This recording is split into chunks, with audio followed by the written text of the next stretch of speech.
Okay. Hello दोस्तों, मैं doctor Manish Kumar BA प्रथम वर्ष के स्वाध्यायी बच्चों के लिए पाठ्यक्रम लेके आया हूँ हिंदी भाषा का, जिसमें आज हम भोला राम का जीव व्यंग जो रचना है हरिशंकर प्रसाई जी का, आज उसके बारे में हम पढ़ेंगे। सबसे पहले आपको बताते चलें कि व्यंग्य विधा जो है आधुनिक गद्य साहित्य की महत्वपूर्ण विधाओं में से एक है, जिसकी शुरुआत आधुनिक काल में भारतेंदु हरिश्चंद्र से उनकी कविताओं से माना जाता है। और हिंदी में जो है आधुनिक गद्य साहित्य की शुरुआत जो है भारतेंदु हरिश्चंद्र से होते हुए और हरिशंकर प्रसाई को हिंदी का पहला व्यंग्यकार माना जाता है। उन्हें व्यंग्य की विधा को दर्जा भी दिलाया एक विधा के रूप में। इससे पहले उपन्यास, कहानी, नाटक, निबंध करके विधाओं के रूप में हम जानते थे, लेकिन व्यंग्य भी एक विधा है। इस पर हम स्वतंत्र रूप से अपनी राय नहीं रख पाते थे, लेकिन हरिशंकर प्रसाई जी ने व्यंग्य को एक विधा के रूप में दर्ज करवाया। तो आज हम भोला राम का जीव व्यंग्य कहानी को हम पढ़ रहे हैं। सबसे पहले हम बातचीत करेंगे हरिशंकर प्रसाई जी के बारे में। हरिशंकर प्रसाई जी का जन्म मध्य प्रदेश के इटारसी के पास जमानी नामक गांव में हुआ 22 अगस्त 1924। बड़े मेधावी थे। पूरा जीवन इन्होंने साहित्य अध्ययन किया, सृजन किया, और इनकी मृत्यु को जो हम देखें तो 10 अगस्त 1995 को जबलपुर में। अब हम हरिशंकर प्रसाई के साहित्यिक यात्रा को हम देखते हैं। उनके कुछ महत्वपूर्ण व्यंग्यात्मक निबंध, व्यंग्यात्मक रचनाएं हैं, जिसमें विकलांग श्रद्धा का दौर है, सदाचार का ताबीज है, ईमानदारी की परत, बेईमानी की बात और थी, तब की बात और थी, शिकायत मुझे भी है, ठिठुरता हुआ गणतंत्र, वैष्णव की फिसलन, सनो भाई साधो, भूत के पांव पीछे। आपको मजे की बात बता दें कि सन 1982 में हरिशंकर प्रसाई जी को हिंदी साहित्य का साहित्य अकादमी सम्मान से सम्मानित किया गया। उनकी किस रचना पर? तो विकलांग श्रद्धा की दौर उनकी व्यंग्यात्मक रचना है, उस पर उन्हें साहित्य अकादमी से सम्मानित किया गया है। थोड़ा प्रसाई जी के बारे में हम जानेंगे कि प्रसाई जी की जो व्यंग्यात्मक जो कृतियां हैं वो किस प्रकार से हैं, और व्यंग्य जो विधा है वो हिंदी साहित्य में किस रूप में देखा जाता है। प्रसाई जी हिंदी के श्रेष्ठ व्यंग्य लेखकों में से एक हैं। व्यंग्य लेखन को उन्हें प्रवीणता प्राप्त है। समाज, राजनीति, धर्म आदि सभी क्षेत्रों में व्याप्त विसंगतियों को उन्होंने अपने व्यंग्य लेखन में दर्ज किया है। उनके व्यंग्य अत्यंत चुटीले और प्रभावशाली हैं तथा उनका उद्देश्य व्यवस्था में सुधार लाना है। सामाजिक विषयों पर लिखी गई हरिशंकर प्रसाई जी की व्यंग्य रचनाओं ने पाठकों को बहुत कुछ सोचने पर मजबूर किया है। अब हम बात करते हैं भोला राम के जीव। ये एक ऐसी व्यंग्यात्मक कृति है हरिशंकर प्रसाई जी की जो भ्रष्टाचार और रिश्वतखोरी पर केंद्रित है। यह कहानी सरकारी तंत्र में व्याप्त भ्रष्टाचार को उजागर करती है। इसमें भोला राम नामक एक सरकारी कर्मचारी है जो 5 साल से अपनी पेंशन की अर्जी पास कराने के लिए दफ्तरों के चक्कर काट रहा है। मित्रों, बच्चों, आपको मैं बताते चलूं, सरकारी व्यवस्था या सरकारी तंत्र समाज में क्यों होता है? समाज में व्यवस्था को स्थापित करने के लिए, लोगों को सहज रूप से उनकी सुविधाओं तक पहुंचाने के लिए, कि उन्हें किसी तरह का कष्ट ना हो, चाहे शासन प्रशासन या अन्य कर्मचारीगण होते हैं। लेकिन इधर आधुनिक समय में हम देख रहे हैं, वर्तमान समय में लगातार कई ऐसी जगहें हैं जहां पर भ्रष्टाचार लिप्त हो चुका है। बिना पैसे दे कोई कर्मचारी काम करने के लिए तैयार नहीं है। तो हरिशंकर प्रसाई जी ने इस कहानी के माध्यम से उन भ्रष्टाचारियों पर एक व्यंग्यात्मक टिप्पणी किया है। तो आइए हम पाठ की तरफ चलते हैं। भोला राम का जीव। ऐसा कभी नहीं हुआ था। धर्मराज लाखों वर्षों से असंख्य आदमियों को काम और सिफारिश के आधार पर स्वर्ग और नगर में निवास स्थान अलॉट करते थे। कौन करते थे? धर्मराज। पर ऐसा कभी नहीं हुआ। सामने बैठे चित्रगुप्त, चित्रगुप्त को तो आप जानते हैं, सारा लेखा जोखा उन्हीं के पास होता है। तो सामने बैठे चित्रगुप्त बार बार चश्मा पोंछते हुए, बार बार चश्मा पोंछ रहे हैं चित्रगुप्त, और बार बार थूक से पन्ने पलट रजिस्टर पर रजिस्टर देखे जा रहे हैं। गलती पकड़ में नहीं आ रही। अब वो किस विषय पर बड़े अस्त व्यस्त हैं, किस पर वो बड़ा परेशान है, आगे हम कहानी में देखेंगे। आखिर उन्होंने खींचकर रजिस्टर इतने जोर से बंद किया कि मक्खी चपेट में आ गई। उसे निकालते हुए बोले, महाराज रिकॉर्ड तो सब ठीक है। भोला राम के जीव ने 5 दिन पहले देश जागी और यमदूत के साथ इस लोक के लिए रवाना भी हुए, पर यहां अभी तक नहीं पहुंचा। अब यहां मामला फंसा कि आखिर भोला राम का जीव कहां फंसा हुआ है।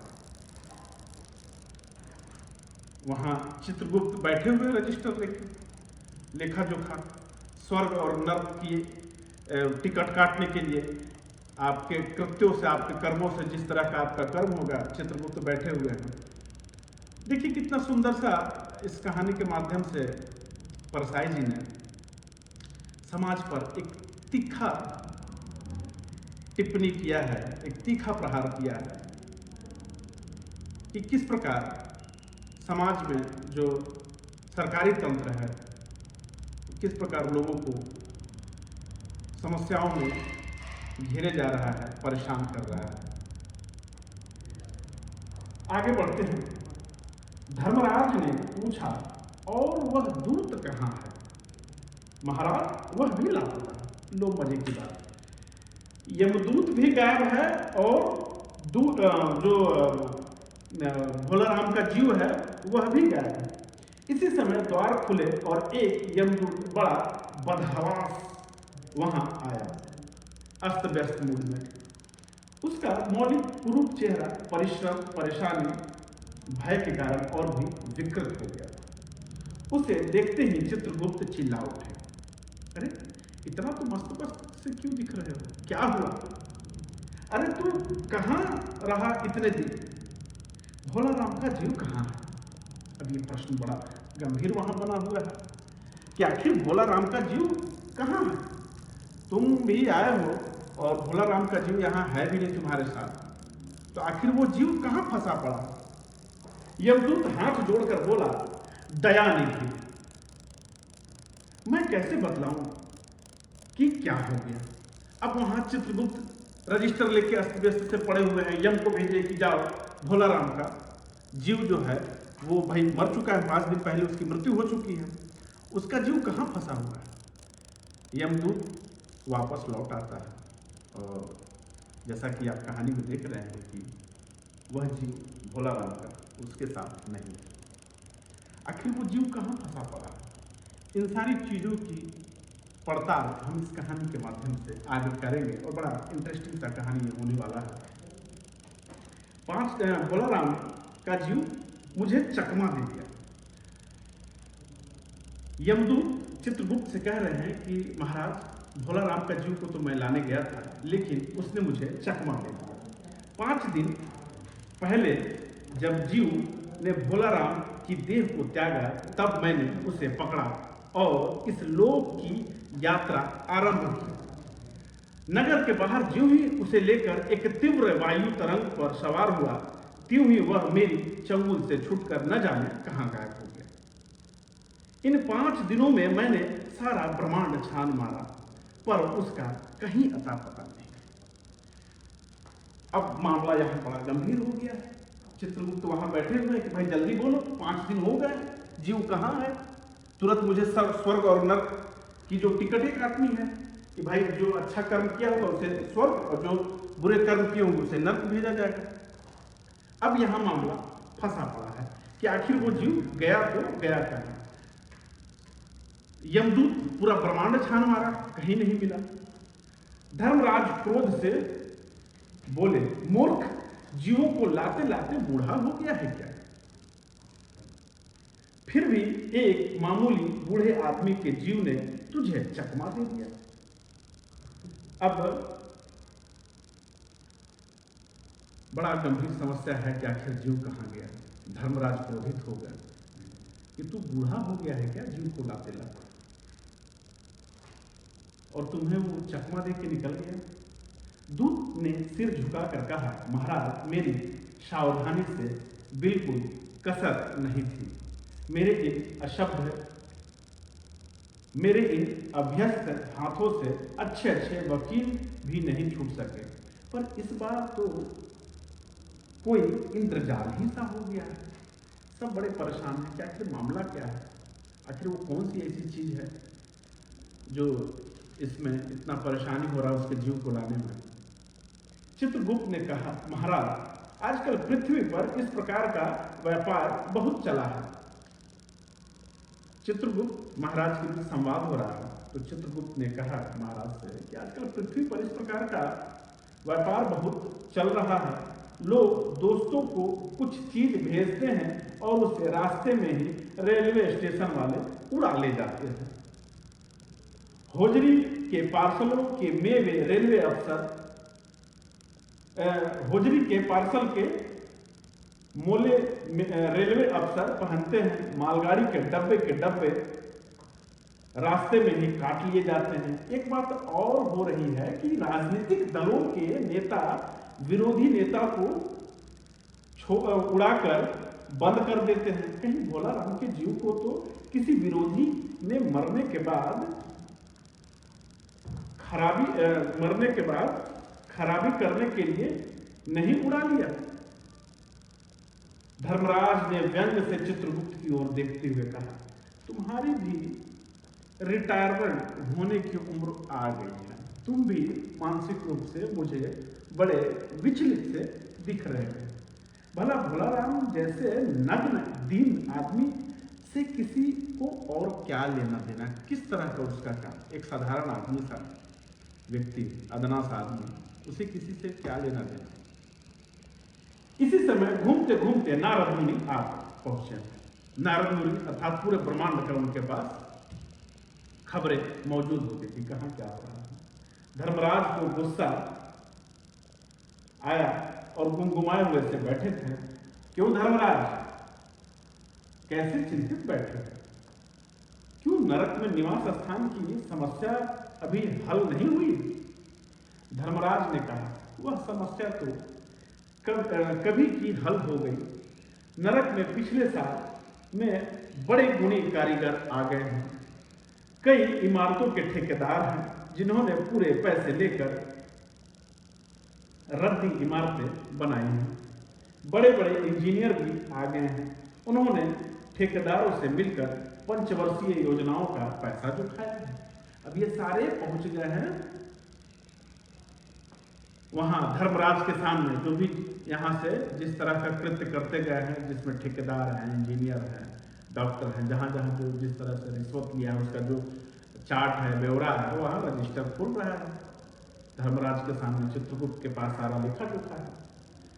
ओवरसियर भी है जिन्होंने उन मजदूरों की हाजिरी भर कर पैसे हड़प कर कभी काम पर गए भी नहीं और उसका पैसा अपने जेब में रख लिया। उन्होंने बहुत जल्दी नरक में कई इमारतें तान दी हैं। वो सारे इंजीनियर जो आए हुए हैं उन्होंने नरक में कई इमारतें तानी, तो मुझे अब यहाँ कोई दिक्कत नहीं है। वह समस्या तो हल हो गई है, पर एक बड़ी विकट उलझन आ गई है। नारद मुनि, भोला राम का जीव, एक आदमी की 5 दिन पहले मृत्यु हुई है भोला राम का, उसके जीव की यह दूत यहाँ ला रहा था। जीव इसे रास्ते में चकमा देकर भाग गया। इसने सारा ब्रह्मांड छान डाला पर वह कहीं नहीं मिला। बड़े चिंतित हैं, आखिर गया तो गया कहाँ भोला राम। उसका कोई अंश मिलने के लिए तैयार ही नहीं है। अगर ऐसा होने लगा तो पाप पुण्य का भेद ही मिट जाएगा। नारद बोले, मामला बड़ा दिलचस्प है। अच्छा, मुझे उसका नाम पता तो मैं पृथ्वी जाता हूँ और उसे पता लगाता हूँ कि आखिर वो है क्या। मामला बहुत गंभीर हो गया है, 5 दिन से ऊपर होने जा रहे हैं। भोला राम का जीव का अता पता नहीं है। इसी तरीके से चलता रहा तो पाप पुण्य का जो लेखा जोखा है वो सब समाप्त हो जाएगा, अव्यवस्था छा जाएगी। चित्रगुप्त ने रजिस्टर देखकर बताया, भोला राम नाम का एक व्यक्ति है, जबलपुर शहर में घमापुर मोहल्ले में नाले के किनारे एक 1.5 कमरे के टूटे फूटे मकान में पूरे परिवार समेत रहता है। उसकी एक स्त्री थी, 2 लड़के और 1 लड़की। उम्र लगभग 60 साल, सरकारी नौकर था, 5 साल पहले रिटायर हो गया था। मकान का किराया उसने 1 साल से नहीं दिया, इसलिए मकान मालिक उसे निकालना चाहता था। इतने में भोला राम ने संसार ही छोड़ दिया। आज 5वां दिन है। बहुत संभव है कि अगर मकान मालिक वास्तविक मकान मालिक है तो उसे भोला राम के मरते ही उसके परिवार को निकाल दिया होगा, इसलिए आपको परिवार की तलाश में काफी ढूंढना पड़ सकता है। ये रहा भोला राम के बारे में ब्यौरा जो धर्मराज चित्रगुप्त के माध्यम से नारद मुनि को सौंपे कि भाई ये भोला राम है जो जबलपुर के एक शहर में रहता है, सरकारी नौकर भी था। यदि जिस किराए के मकान में वो रहता था, यदि वहाँ वास्तविक मकान मालिक होगा तो उसे अब तक तो निकाल ही देना चाहिए। और कई महीनों से उसने रूम रेंट किराया भी नहीं दिया। माँ बेटी के सम्मिलित क्रंदन से ही नारद भोला राम का मकान पहचान गया। अभी 4-5 दिन हुए थे, 10 दिन पर गिरवा होता है, घर में कोलाहल मची हुई थी। एक ही व्यक्ति कमाने वाला, वो भी रिटायर हुआ आदमी, और वो आपको बताते चले कि वो पेंशन के लिए लगातार जद्दोजहद कर रहा था सरकारी दफ्तर, कि कम से कम मेरा पेंशन स्टार्ट हो जाए, और वो पेंशन स्टार्ट हुआ नहीं। उसी क्रम में उसकी मृत्यु हो जाती है। नारद ने कहा, मुझे ये भोला राम का मकान पहचान लिया उसके क्रंदन से। द्वार पर जाकर उन्होंने आवाज लगाई, नारायण नारायण। लड़की ने देखकर कहा, जाओ जाओ महाराज जाओ, हम बड़े पीड़ा में हैं, अभी जाओ यहाँ से। नारद ने कहा, मुझे भिक्षा नहीं चाहिए, मुझे भोला राम के बारे में कुछ पूछताछ करनी है। अपनी माँ को जरा बाहर भेजो बेटी। भोला राम की पत्नी बाहर आई। नारद ने कहा, माता, भोला राम को क्या बीमारी थी? क्या बताऊं, गरीबी की बीमारी थी। बच्चों, गरीबी की बीमारी बहुत ही दर्दनाक बीमारी है। अभाव में जीना कितना कष्टमय होता है, आप ये भोला राम के जीव जो कहानी है, व्यंग्यात्मक रचना है, इसके माध्यम से आप समझ सकते हैं। उस भोला राम को कई महीने हो गए थे, रूम रेंट तक उसने नहीं दिया था। परिवार में 2-4 लोग भी थे, और अपनी एक छोटी सी लालसा के लिए लगातार वह ऑफिस जा रहा था, कम से कम पेंशन मिल जाए, तो पेंशन के सहारे घर गृहस्थी चल पाए। तो गरीबी की आलम को तो पूछिए नहीं कि गरीबी कितना बड़ा बीमारी है किसी गरीब आदमी के लिए, मध्यवर्गीय परिवार के लिए। 5 साल हो गए, पेंशन पर बैठे, पर पेंशन अभी तक नहीं मिली। हर 10-15 दिन पर एक दरख्वास्त देते थे, पर वहां से या तो जवाब आता ही नहीं, और आता तो यही कि तुम्हारी पेंशन के मामले पर विचार हो रहा है। इस 5 सालों में अब गहने बेचकर हम लोग खा गए, फिर बर्तन बिक गए, अब कुछ नहीं बचा। चिंता में भूलते भूलते, भूखे मरते मरते उन्होंने अपना दम तक तोड़ दिया।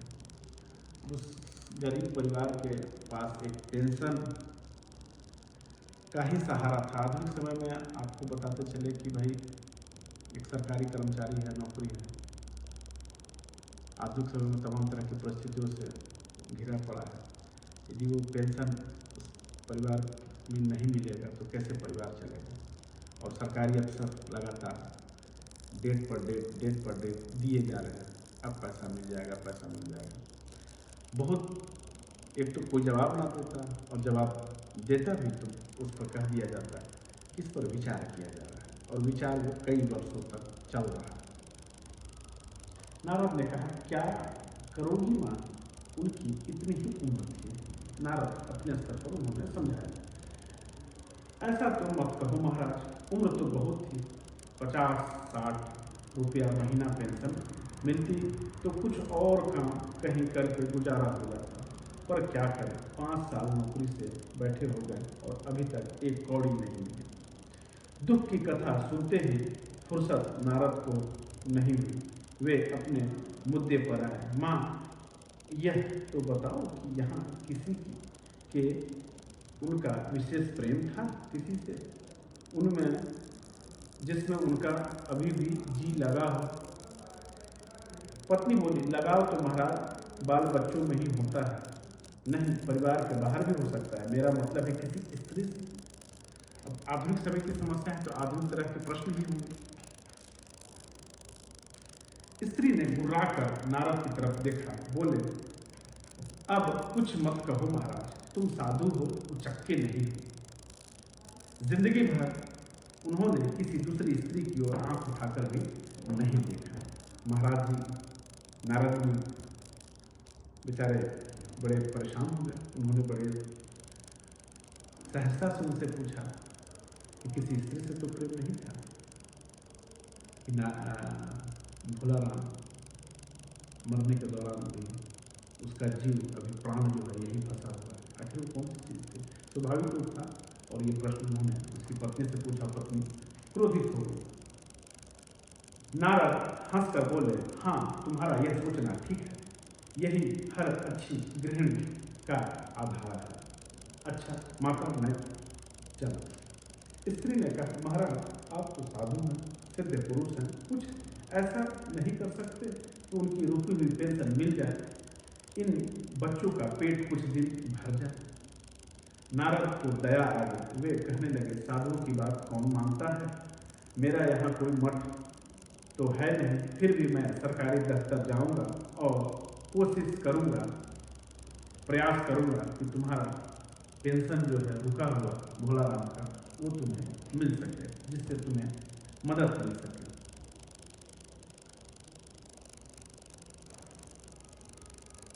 वहां से चलकर नारद सरकारी दफ्तर पहुंचे। वहां पहले ही कमरे में बैठे बाबू से उन्होंने भोला राम के केस के बारे में बात की। उस बाबू ने उन्हें ध्यानपूर्वक देखा और बोला, भोला राम ने दरख्वास्त तो भेजी थी, पर उन पर वजन नहीं रखा, इसीलिए कहीं उड़ गई। अभी देखिए, आप समझदार विद्यार्थी हैं। अफसर कह रहा है कि दरख्वास्त तो भेजी थी भोला राम ने, लेकिन उस पर वजन नहीं रखा, कहीं उड़ गई होगी। ये संकेत रूप में नारद मुनि को उन्होंने बताया। अब वो कौन सा चीज था, वो भारी वजन क्या था, उसके बारे में हम आगे इस कहानी में देखेंगे। नारद ने कहा, भाई ये बहुत से पेपर वेट तो रखे हैं, इन्हें क्यों नहीं रख दिया? उड़ते नहीं पेपर। बाबू हंसा, आप साधु हैं, आपको दुनियादारी समझ में नहीं आती। दरख्वास्त तो पेपर वेट से नहीं डरती। खैर, आप उस कमरे में बैठे बाबू से मिलिए। नारद उस बाबू के पास गए। उसने तीसरे के पास भेजा, तीसरे ने चौथे के पास भेजा, चौथे ने पांचवें के पास भेजा। इसी तरह से गोल गोल घूमते रहे। जब नारद 25-30 बाबू के और अफसरों के पास घूम आए, तब एक चपरासी ने कहा, ये क्या कहा कि महाराज आप क्यों इस झंझट में पड़े? आप अगर साल भर भी यहाँ चक्कर लगाते रहे तो भी काम नहीं होगा। आपको सीधे बड़े साहब से मिलिए, उन्हें खुश कर दीजिए तो अभी काम हो जाएगा। नारद बड़े साहब के कमरे में पहुंचे। बाहर चपरासी ऊँघे पड़ा हुआ था, इसीलिए उन्हें किसी ने छेड़ा नहीं। बिना विजिटिंग कार्ड के आया देख साहब बड़े नाराज हुए। बोले, इसे कोई मंदिर समझ लिया है क्या? धड़धड़ाते चले आए। चिट क्यों नहीं भेजी? नारद ने कहा, कैसे भेजता? चपरासी तो सो रहा था। क्या काम है? साहब ने रौब से पूछा। क्या काम है बताओ? नारद ने भोला राम का पेंशन के सिलसिले में मैं आया हूँ, उसके बारे में बताओ। साहब बोले, आप हैं वैरागी। क्या हैं? वैरागी। साधु संत वैरागी होते हैं। आप हैं वैरागी, दफ्तरों के रीति रिवाज नहीं जानते। यहाँ भी पूजा पाठ होता है। असल में भोला राम ने गलती की। भाई यह भी तो एक मंदिर है। जैसे आप मंदिरों में बैठ कर पूजा पाठ करते हैं, ठीक उसी प्रकार दफ्तरों में भी तो पूजा पाठ होता है। वो भी तो एक मंदिर के समान है। यहाँ भी दान पुण्य करना पड़ता है। आप भोला राम के आत्मीय मालूम पड़ते हैं। क्या पढ़ते हैं? आत्मीय मालूम पड़ते हैं। भोला राम की दरख्वास्त उड़ गई है, उस पर वजन रखिए। नारद ने सोचा कि फिर यहाँ वजन की समस्या खड़ी आ गई। साहब बोले, भाई सरकारी पैसे का मामला है। पेंशन का केस 20 दफ्तरों में जाता है, देर लग जाती है। 20 बार एक ही बात को 20 जगह लिखना पड़ता है, तब पक्की बात होती है। जितनी पेंशन मिलती है उससे कि स्टेशनरी लग जाए। हाँ, जल्दी भी हो सकता है, मगर साहब रुके। नारद ने कहा, मगर क्या? वजन, रिश्वत की वजह, घुसखोरी की वजह। जो व्यक्ति जीवन भर उस दफ्तर में काम करते करते अपने प्राण दे दिए, उसी दफ्तर में उसे एक पेंशन के लिए जद्दोजहद करना पड़ रहा है। उसका पूरा परिवार संघर्ष से घिरा हुआ है। और ये आप केवल ये भोला राम की समस्या नहीं है। आपके इर्द गिर्द समाज में कई तरह के लोग इस तरह से आपको मिल जाएंगे। समाज में जो इन परिस्थितियों में घिरे हुए हैं, एक एक कागज के लिए बूढ़े बुजुर्ग दौड़ते दौड़ते दफ्तर परेशान हैं। लेकिन दफ्तर में भाई चढ़ावा चढ़ाना पड़ता है। तो भोला राम के माध्यम से यह समाज पर तीखा प्रहार हरिशंकर प्रसाद जी ने किया है। आगे हम बढ़ते हैं। साहब ने कुटिल मुस्कान से कहा, मगर वजन चाहिए। आप समझते नहीं, जैसे आपकी यह सुंदर वीणा है। नारद जी वीणा लिए हुए थे। इसकी भी वजन भोला राम की दरख्वास्त पर रखा जा सकता है। अब चक्कर पड़ गया वीणा पर दृष्टि पड़ गई उस अफसर की। बोले कि वजन के रूप में आप वीणा भी रख सकते हैं इस दरख्वास्त पर, तो हम विचार कर लेंगे। मेरी लड़की गाना बजाना सीखती है, यह मैं उसे दे दूंगा। साधु संतों की वीणा से तो अच्छे स्वर निकलते हैं। ये मेरे लिए बड़ा उपयुक्त होगा और बेहतर है। आप इसे वजन के रूप में रख सकते हैं। नारद अपनी वीणा छीनते देख जरा घबरा, पर फिर संभल कर उन्होंने वीणा टेबल पर रख दी। यह लीजिए, अब जरा जल्दी उसकी पेंशन का ऑर्डर निकाल दीजिए। साहब ने प्रसन्नता से उन्हें कुर्सी दी, वीणा को एक कोने में रखा और घंटी बजाई। चपरासी हाजिर हुआ। साहब ने हुक्म दिया, बड़े बाबू से भोला राम के केस की फाइल लाओ। थोड़ी देर बाद चपरासी भोला राम की 100-150 दरख्वास्तों से भरी फाइल लेकर आया। उसमें पेंशन की कागजात भी थे। साहब ने फाइल पर भोला राम का नाम देखा और निश्चित करते हुए पूछा, क्या नाम बताया साधु जी आपने? नारद समझे कि साहब कुछ ऊंचा सुनता है, इसीलिए जोर से बोला, भोला राम। साहब फाइल में से आवाज आई। सहसा फाइल में से आवाज आई, कौन पुकार रहा है मुझे? पोस्टमैन है क्या? पेंशन का ऑर्डर आ गया क्या? वो भोला राम का जीव अपने कागजात में दबा हुआ था उस फाइल में, और उसने कहा कि कोई कागज आई है क्या? कोई पोस्टमैन आया है क्या? नारद चौंके और दूसरे ही क्षण बात समझ गए।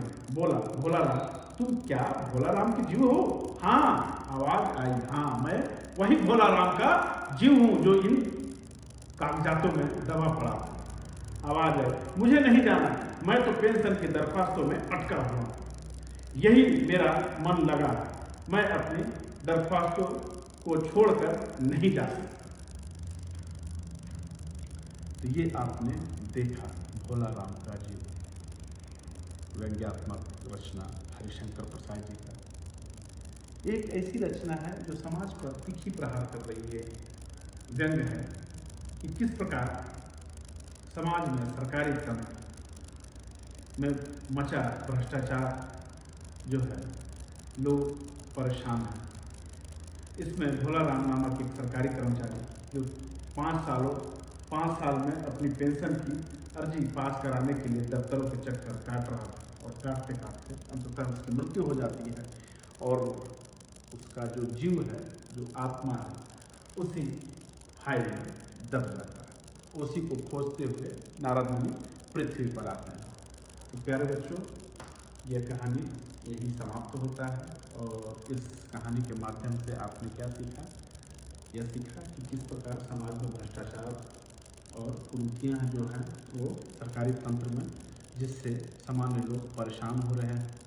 और इसी के साथ इस वीडियो को मैं यहीं समाप्त करता हूँ। आप सबको शुभकामनाएं। जय हिंद।